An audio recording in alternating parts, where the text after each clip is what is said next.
Assalamu alaikum students. The topic of discussion is spectrometric instrumentation. Spectrometric instrumentation में हम spectrophotometer के parts और उनके फंक्शन को डिस्कस करेंगे। अब हमें पता है कि जो स्पेक्ट्रोफोटोमीटर होता है वो स्पेक्ट्रोस्कोपी के प्रिंसिपल पे वर्क करता है। स्पेक्ट्रोस्कोपी में हम इलेक्ट्रोमैग्नेटिक रेडिएशंस जो हैं उनका मैटर के साथ इंटरेक्शन जो है उसको स्टडी करते हैं।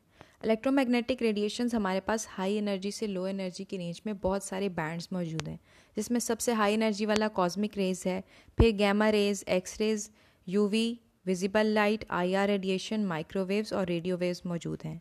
इस पूरे इलेक्ट्रोमैग्नेटिक रेडिएशन के बैंड में जब हम यूवी, विजिबल लाइट और आईआर रेडिएशन को यूज़ करते हैं स्पेक्ट्रोस्कोपिक एनालिसिस के लिए, तो उसको हम ऑप्टिकल स्पेक्ट्रोस्कोपी कहते हैं और इन्हीं रीजन्स को हम ऑप्टिकल रीजन्स भी कहते हैं। अब ये जो रीजन्स हम यूटिलाइज़ करते हैं स्पेक्ट्रोस्कोपी के लिए, ये बहुत ही इंपॉर्टेंट है हमारे स्पेक्ट्रोस्कोपिक एनालिसिस के लिए। तो इनका जब एनालिसिस करते हैं हम सैम्पल का इन्हीं स्पेक्ट्रोस्कोपिक टेक्निक्स को यूज़ करके, तो उसके लिए जो मशीन्स यूज़ होती हैं उनकी वर्किंग प्रिंसिपल जो और उनका डिज़ाइन है वो ऑलमोस्ट एक जैसा ही होता है। इसलिए हम उनके जो कॉमन पार्ट्स हैं और जो ऑलमोस्ट सिमिलर पार्ट्स हैं उनको डिस्कस करते हैं। अब इन इंस्ट्रूमेंट्स के जो पार्ट्स हैं या कंपोनेंट्स या जो उनके एलिमेंट्स हैं वो 5 होते हैं। सबसे पहला होता है सोर्स ऑफ लाइट, जहाँ से रोशनी निकलती है। मोनोक्रोमेटर, जिसने उस रोशनी को उसमें से एक स्पेसिफिक जो रोशनी होती है उसको चूज़ करना होता है, जिसने सैम्पल सेल में से पास होना होता है। और यही फिर जो रोशनी सैम्पल सेल में से पास होके मैटर जो सैम्पल है उसके साथ इंटरेक्ट करके डिटेक्टर के पास जाती है, जिसको ट्रांसड्यूसर भी कहते हैं। ट्रांसड्यूसर का काम होता है जो हमारे पास इलेक्ट्रोमैग्नेटिक सिग्नल होता है उसको इलेक्ट्रिकल सिग्नल में कन्वर्ट कर दे, ताकि जो हम रीड आउट डिवाइस है जहाँ से हमने डाटा जो हासिल करना है उसको इलेक्ट्रिकल सिग्नल में कन्वर्ट जब हो जाता है वहाँ से हम डाटा इजीली रीड आउट कर सकें। वो मोस्टली कोई ना कोई कंप्यूटर की डिवाइस ही होती है। अब जब हम स्पेक्ट्रोफोटोमीटर की बात करते हैं तो स्पेक्ट्रोफोटोमीटर वो चीज़ है जिसने पॉलीक्रोमेटिक रेडिएशन जो कि सोर्स ऑफ लाइट जो है यूज़ कर रहे हैं वहाँ से आ रही है, उसको डिफरेंट वेवलेंथ्स में डिवाइड करना होता है। फॉर एग्जांपल अगर हम पिक्चर में देखें तो यहाँ पे वाइट लाइट है वो डिफरेंट 7 कंपोनेंट्स में डिवाइड हो रही है। इस 7 कंपोनेंट्स में से सिर्फ हमारी जो डिज़ायर्ड वेवलेंथ जो हमें सैम्पल में से पास आउट करनी थी वो येलो लाइट थी। तो स्पेक्ट्रोफोटोमीटर ने मोनोक्रोमेटर यूज़ करके इस इलेक्ट्रोमैग्नेटिक रेडिएशन में से सिर्फ येलो लाइट को चूज़ कर लिया है। अब मोनोक्रोमेटर किस तरह से वर्क करता है ये नेक्स्ट टॉपिक में डिस्कस करेंगे। अब हमारे पास जो सोर्सेज हैं उनका फंक्शन क्या है। सोर्स का बेसिकली फंक्शन यही होता है कि वो एक कंटिन्यूस रेडिएशन प्रोड्यूस करे जिसमें इंटेंसिटी सेम हो, और वो तभी चेंज हो जब वेवलेंथ चेंज होती है, ताकि वो सैंपल में से पास करके मैटर के साथ जो सैंपल के अंदर मौजूद है लिक्विड सैंपल उसके साथ इंटरेक्ट कर सके। तो हमारे पास सोर्स क्या है, a stable source of radiant energy, continuous radiation over the wavelength of interest. ये टाइप्स इसकी 2 तरह की हैं, कंटिन्यूम सोर्स है और लाइन सोर्स है। कंटिन्यूम सोर्स हमारे पास वो सोर्स होता है जिसमें हमारे पास कंटिन्यूस स्पेक्ट्रम प्रोड्यूस होता है, जिसमें ऑलमोस्ट सारी जो वेवलेंथ के बैंड्स होते हैं वो एक साथ मर्ज हुए होते हैं। फॉर एग्जांपल हमारे पास विजिबल लाइट का बैंड है, जैसे रेनबो की एग्जांपल है हमारे पास, वो एक कंटिन्यूस स्पेक्ट्रम है। उसमें डिफरेंट बैंड्स जो हैं कलर्स के वो एक दूसरे के साथ मर्ज हुए होते हैं। जबकि जो लाइन सोर्स होता है वो हम यूज़ नहीं करते, कि उसमें सिर्फ हमारे पास चंद डिस्क्रीट जो हमारे पास स्पेक्ट्रल लाइंस हैं वो हमें मिलती हैं। मोस्टली लाइन सोर्सेज जो हैं वो एटम या एलिमेंट्स के जो स्पेक्ट्रम से हमें मिलती हैं। फॉर एग्जांपल हाइड्रोजन का है या हमारे पास सोडियम का स्पेक्ट्रम है, वो लाइन स्पेक्ट्रम होता है। इनको हम यूटिलाइज़ नहीं करते, हमें कंटिन्यूस सोर्स चाहिए होता है अपने सैम्पल में से पास करने के लिए।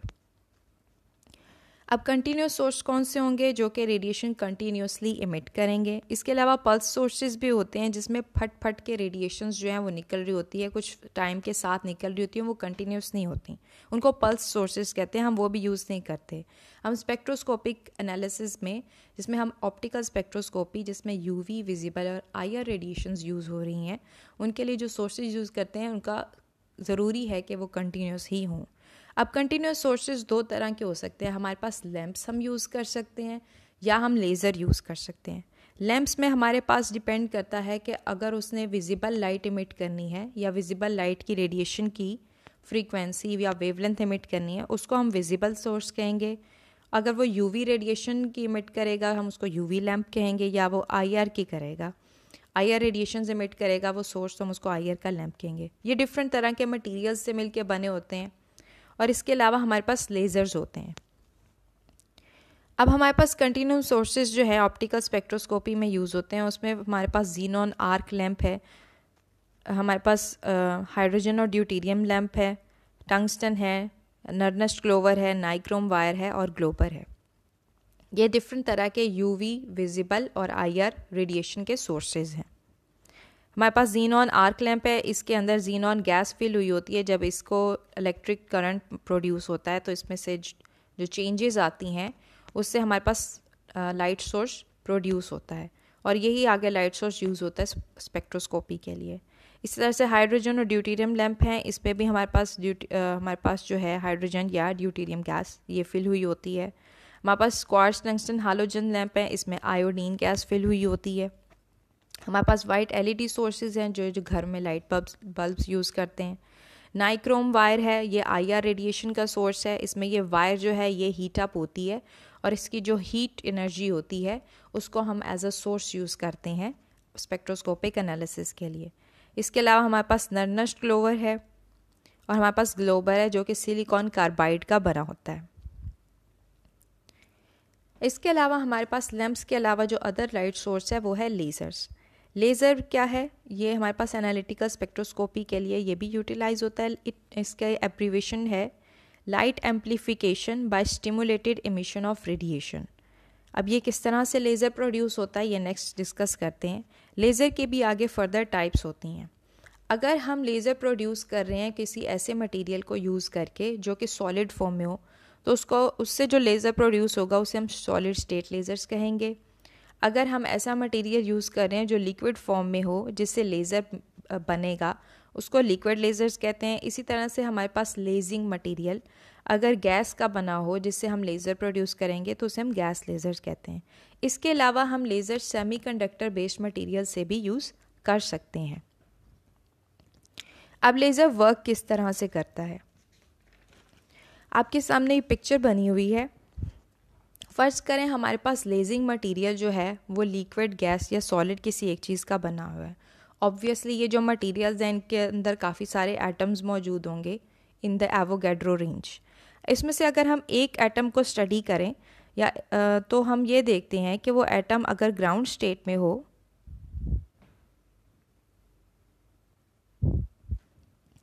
यहाँ पे अगर एटम मौजूद है और उसके साथ कोई ना कोई फोटोन टकराया तो उस फोटोन की एनर्जी एब्जॉर्ब करके एक्साइटेड स्टेट में चला जाएगा।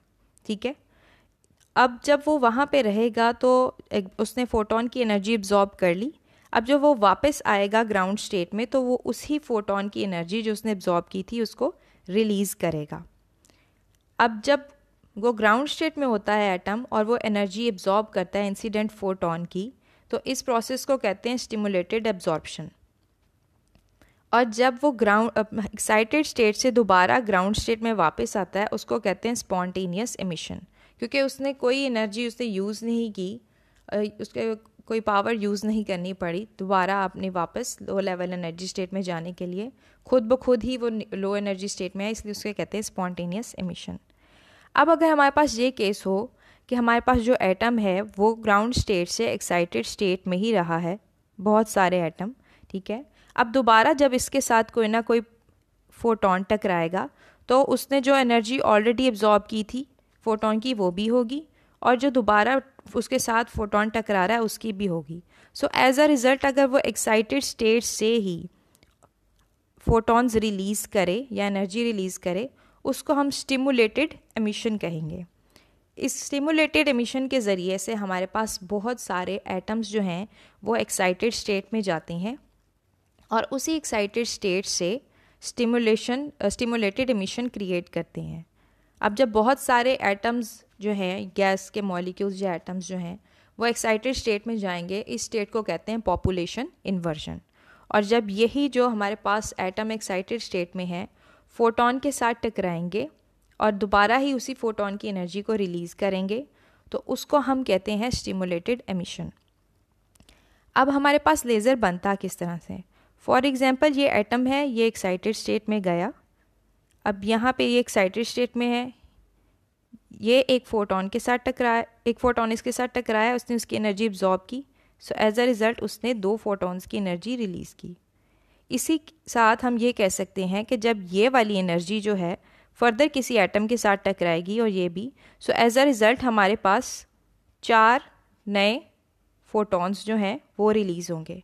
सो ये एक कंटिन्यूस चेन रिएक्शन चलता रहता है, जिससे हमारे पास बहुत सारे जो फोटॉन्स हैं वो रिलीज़ होते रहते हैं, या एक्साइटेड एटम्स जो हैं वो फोटॉन्स रिलीज़ करते रहते हैं।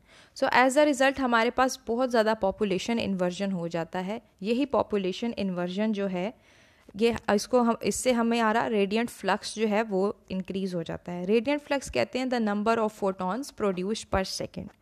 अब ये जो फोटॉन्स हैं ये मौजूद होते हैं एक्टिव मीडियम या गेन मीडियम में।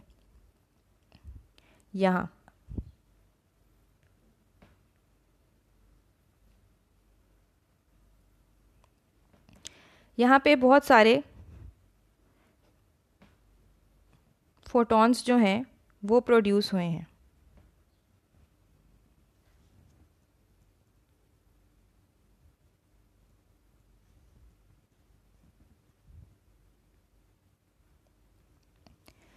अब ये जो जहाँ पे ये फोटॉन्स प्रोड्यूस हो रहे हैं, बहुत ज़्यादा पॉपुलेशन इन्वर्जन हो रही है, इसको कहते हैं हम एक्टिव मीडियम।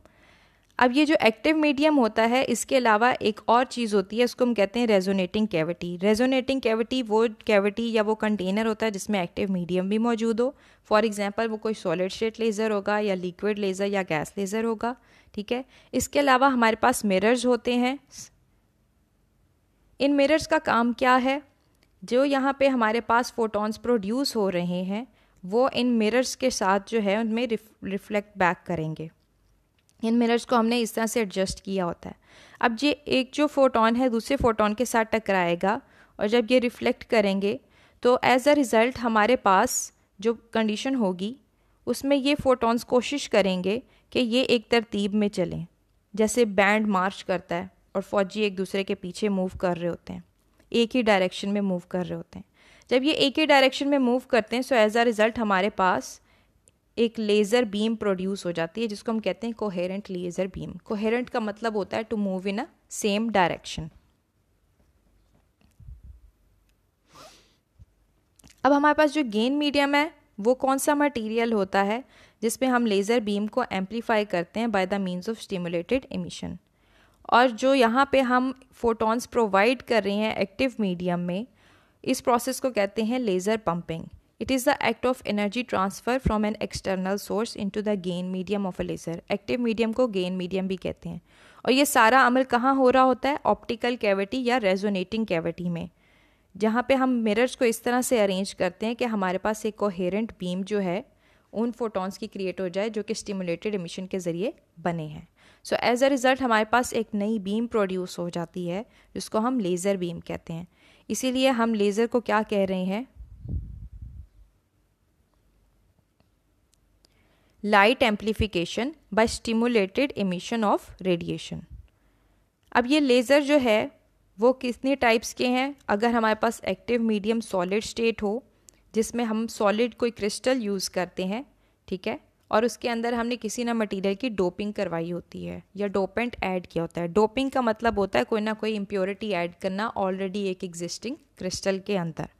या हम मटेरियल्स खुद भी डिज़ाइन कर सकते हैं जिसमें हम डिफरेंट केमिकल्स ऐड करते हैं। उसमें हमने एक चूज़ किया होता है वो डोपेंट मटेरियल होता है, हम उसको सिंथेसाइज करते हैं, तो उसके ज़रिए जो नए क्रिस्टल्स बनते हैं हमारे पास उसमें डोपेंट मटेरियल भी मौजूद होता है। अब यहाँ पे जो हमारे पास कॉमन एग्जांपल है वो है यैग की, जिसके अंदर हमने नियोडाइमियम का जो इम्प्योरिटी है या नियोडाइमियम एज अ डोपेंट वो यूज़ किया होता है। और यैग क्या है? Yttrium aluminium garnet. गार्नेट भी क्रिस्टल की एक टाइप है जिसमें हमारे पास यट्रियम एल्यूमिनियम जो है इनकी चेन्स आपस में बनी हुई होती हैं और ये होस्ट मटेरियल होता है और इसके अंदर नियोडाइमियम को जो है हमने एज अ डोपेंट ऐड किया है।